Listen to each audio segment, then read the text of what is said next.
Edwil, magandang umaga po. Magandang umaga po, Ka Nelson. Apo.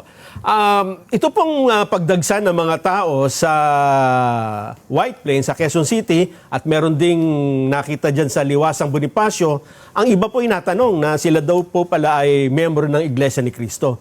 Ano po bang dahilan? Bakit nagtungo doon ang ilan nating kababayan at kasama ang mga miyembro ng INC? Magandang katanungan po at dala-dala ko nga po ang statement na nais kong basahin ngayon sa mga nanonood sa atin.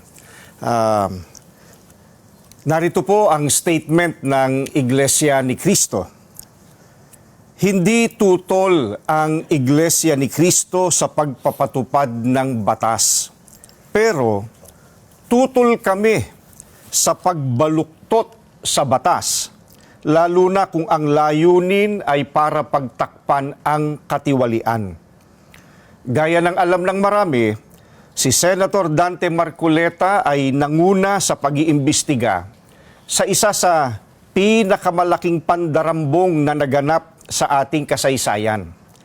Sinimulan niya ito nang siya pa ang chairman ng Blue Ribbon Committee ng Senado. Subalit, pinalitan ng liderato ng kumiting ito. Gayunpaman, itinuloy niya ang paghahanap ng hustisya para sa atin na mga mamamayan. Ang ipinagtataka namin ay kung bakit siya na nagsusulong sa pag-expose ng mga sangkot sa napakalaking pagnanakaw sa Pilipinas ang kakasuhan at ipakukulong sa halip na ang mga na-expose. Ang ikinakaso kay Senator Marcoleta ay plunder na isang non-bailable crime. Sa makatwid, ipakukulong siya at hindi pwedeng magpiyansa hanggang hindi natatapos ang pagliliti sa kanya. Sa madaling salita, ay hindi na niya maitutuloy ang paglalantad o pag-expose sa mga sangkot sa pandarambong na naganap. Pero, paanong naging plunder ang pagtanggap ng campaign donation o campaign contribution? Hindi naman galing sa kabangyaman ng Pilipinas ang tinanggap niyang donation mula sa mga sumuporta sa kanyang pagkandidato bilang senador. At mismong ang COMELEC ay naglabas na ng desisyon na walang krimen na naganap sa pagtanggap niya ng campaign donation. Sinusuportahan ng Iglesia ni Cristo ang itinataguyod ni Senator Marcoleta dahil ito rin ang posisyon namin. Nananawagan kami para sa transparency, accountability, justice, and peace. Kaya, nais naming iparinig sa mga kinauukulan na kahit ipakulong nila si Senator Marcoleta, ay hindi kami titigil sa paghingi ng katarungan para sa mga kababayan natin na ninakawan. Gusto naming ipaalam sa kanila na isang injustice ang selective justice at hindi kami mananahimik sa harap nitong napakalaking pagyurak sa katarungan na hinihingi ng ating mga kababayan. Yan po ang statement ng Iglesia ni Cristo. Ang halip, sa halip ay pinagtiyagaan nilang talagang pigilin lahat ito. Hanggang sa makuha nga nila noong Miyerkules sapagkat nagkaroon ng special session, nawala na talaga sa amin yung liderato, lalong-lalo na yung Blue Ribbon Committee. Bukod doon, Jen, para siguro lalo akong mapigil sa ginagawa ko na tungkulin, na talagang tukuyin at ma-identify natin kung sino-sino ang mga tao sa likod ng malaganap at malaki ang nakawan na yan. Alam naman natin kung sino-sino sila, pero gusto nating ma-formalize sa pamagitan ng pagdinig sana. Yes, tama po. Ngayon, ang ginawa nila, ayun, nag-imbento sila ng sari-saring mga asunto laban sa akin. At alam na natin na nagpahayag na ako ng mga ilang araw na nakararaan na may posibilidad na ako pang aarestuhin din. Yun na nga po. So taliwas sa mga pahayag ng mga ex-Marines at saka mga ex-soldiers ng ating bansa, kung sino-sino ang binanggit nila na naka-receive ng mali-maletang salapi. Ako na hindi nagnakaw, Opo. Ako na nagpipilit lang na magampanan ko ang tungkulin, ako pa yung kanilang aarestuhin. Oho. So ito'y naipahayag ko na. Ako naman kung gagawin nila yun, Jen, maliwanag naman na ako'y sasama naman ng payapa sa kanila. Ganun po ba? Sapagkat kung sino man ang mahihirang na aresto sa akin, ginagampanan lamang niya yung tungkulin niya. Oho. Oho. Ako'y sasama ng Matiwasay. Maayos. matiwasay, voluntaryo. At bahala na ang batas kung paano isesettle lahat ang mga pangyayaring ito. Pero mukhang mabigat yun, Sen, sa pangyayaring yan. Kasi kung ganun po ang binabanggit nyo, well, ako personally, mukhang ang ating mga kababayan, parang hindi ata magiging katanggap-tanggap yung bagay na yun, Sen. Kasi batas is batas. Pagkatapos, ganun ang gagawin sa inyo, mukhang parang... Lalo na kapag naliwanagan nila na ang kanilang ibinibintang sa akin ay yung pagkakaloob ng mga kaibigan ko ng pansarili nilang pagtulong sa akin. Opo. Pribadong pera nila na itinulong sa akin para makapangampanya ako. Opo. Ilang kayang politiko na kumandidato, hindi lamang nung nakarang 2025 elections, magmula sa pinakamababang opisina siguro, Mula sa barangay siguro. hanggang sa senador, ilang libo ang tumanggap ng tulong mula sa kanilang mga kaibigan, mga patron kung sakasakali. Oho. Paano mo ngayong ikakapit yun sa tinatawag na plunder?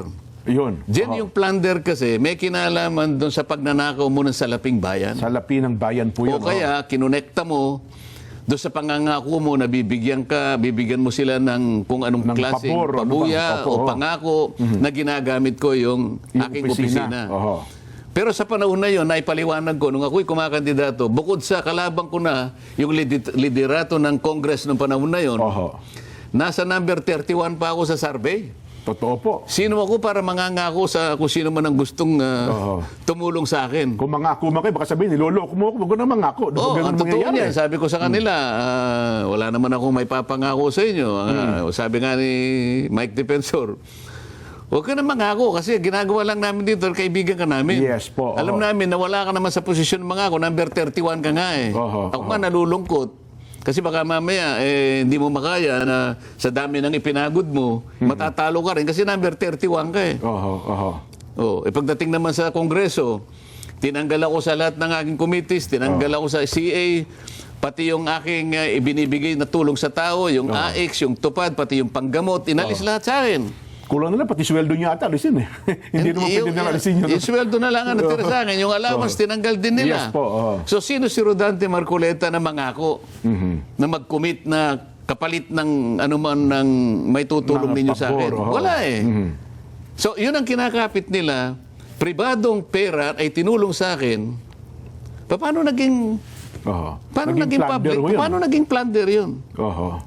Kahit mga taong karaniwan na hindi naman mga abogado, nagtataka, paano po kayo nadawit to sa pagnanakaw ng pera ng bayan? Ewan ko sa kanila. Pero mag-iimbento sila ng kahit anong iaakusa sa akin para lang maaresto nila ako at matigil na ng tuluyan yung pagdinig sa Blue Ribbon. Kasi maaring magdidinig sila. Kaya lang, membro pa ako dun eh. Kaya ayaw din nila siguro mag-participate ako kahit membro. Kung sakaling tatawag sila, nandun pa rin ako eh. Pero palagay ko, sa ngayon, dahil hawak na nila yung beat, talaga pong mapipinid na yung pinto ng pagdinig.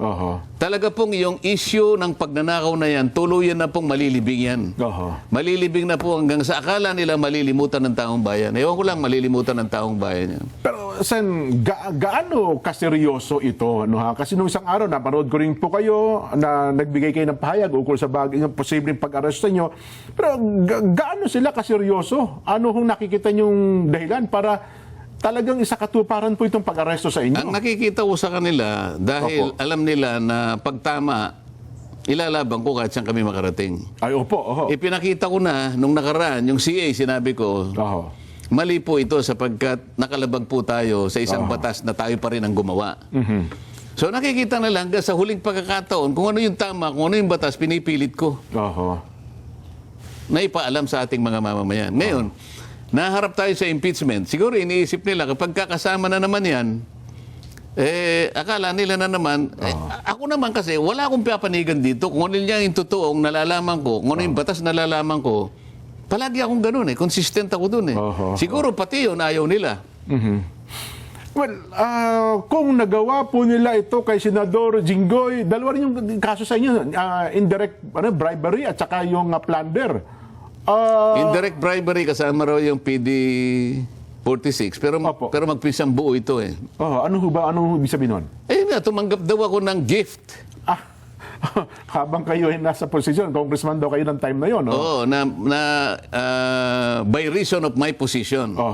Pinapaliwanag ko nga sa inyo, yung posisyon ko, wala sa lugar na ako ay magbibigay ng kahit anong may papangako.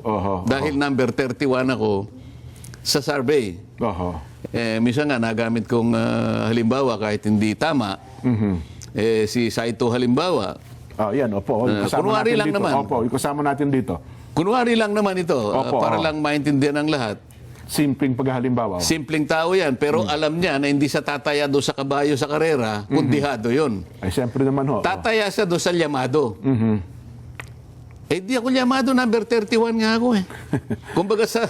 Kulelet na kulelet. Kumbaga sa takbuhan ng kabayo, number 31 ako. Sino ang nasa matinong isip ang tataya sa number 31? Tapos pinadala ako 22, tapos bumagsak ulit sa 23. Sa makatwid, wala man lang ako sa Magic 12. Hanggang sa huling linggo ng kampanyahan noong time na yun, Sen, no? Number 22 pa rin ako. Sinong mag-aakala na mananalo? Sinong tataya sa akin? So, paano ko gagamitin yung posisyon ko? Yun ang pinipilit natin. Pero mag-iimbento sila. Nako. Yun na lang ang gagawin Yun pong indirect bribery ay bailable. Magkahiwalay ba ito ng korte sa Sandigan Bayan o sa ombudsman?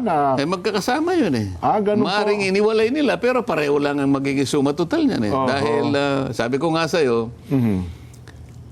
bakit pa ako magpipiyansa? Kinabukasan, meron din plunder.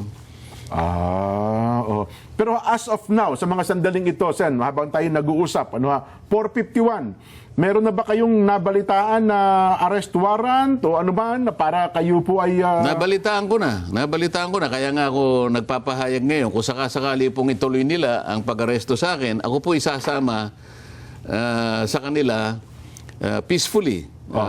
Ibig sabihin, I will not resist.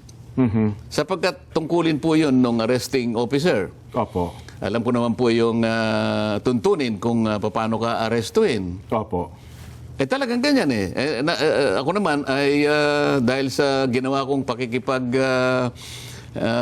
laban tungkol sa katwiran at sa umiiral na batas, kung ito ang magiging kabayaran ng pagtatanggol ko sa ating bansa, sa ating mga kababayan, nasa kanila po yun Wala akong alam na aking nilabag na batas. Yung pong kanilang mga asunto'y puro imbento yun. Alam po ninyo, pinagdalhan ng malay-maleta. Pati po yung mga kasama ko sa Senado na dati namin kasama sa grupo namin, meron silang plunder na nauna na. Pero dahil sa pagsanib sa kanila, nawala na po siguro. Baka sila po ay hindi na asuntuhin. Mauuna pa po akong arestuin. Doon sa mga kasama namin dati na nangako na magiging intact kami. Walang hiwalayan, walang maghuhudas. Sabi ni Pero Boying, napansin na ninyo kung sino po yung naghudas. Sabi ni Ombudsman Boying, yung mga naunang sa niya pa, hinug na raw po ang kasong plunder para sa kanila. Nakita ko, unang-una, April 2026, nandun yung 5 kaso na nakalaan para kay Martin Romualdez. Isang plunder, isang indirect bribery, isang direct bribery, a violation of AMLAC, violation of RA 3019. 5. April 2026. Hindi ko lang alam ng date kay Joel Villanueva at saka kay Chis Escudero. Pero ako, invento lang. Walang kaugnayan po sa public funds. Wala po akong ninakaw. Ang tanging kasalanan ko lang po sa kanila. Sa kanila, hindi sa taong bayan. Ay yung piliting ko po na ituloy ang pagdinig diyan sa flood control projects, anomaly na yan. At